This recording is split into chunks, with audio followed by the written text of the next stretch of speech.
கரூர் சம்பவத்துக்கு பிறகு தாவேக தலைவர் விஜய் பொதுவெளியில் நிகழ்ச்சிகளில் கலந்து கொள்ளாமல் இருந்து வந்தார்.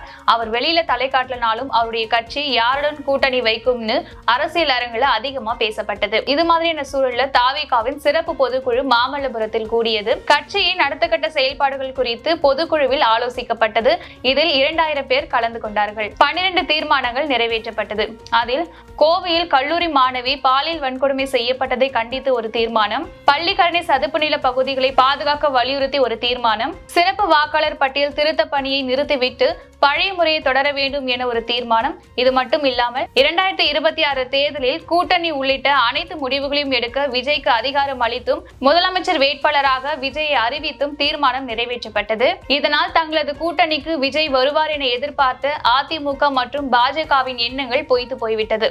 இதனைத் தொடர்ந்து விஜய் ஆற்றிய உரை தொண்டர்களின் எதிர்பார்ப்பை பூர்த்தி செய்யும் வகையில் இருந்தது. அதில் அரசியல் செய்ய விரும்பவில்லை என அடிக்கடி சொல்லும் முதல்வர் சட்டமன்றத்தில் தாவேகாவுக்கு எதிராக பேசிய பேச்சில் வன்மத்தை கக்கியுள்ளார். இதை தமிழக மக்கள் உணர்வார்கள் என கூறினார். 2026 தேர்தலில் திமுகவிற்கும் தாவேகாவிற்கும் இடையில்தான் போட்டி என மீண்டும் தெளிவுபட கூறினார்.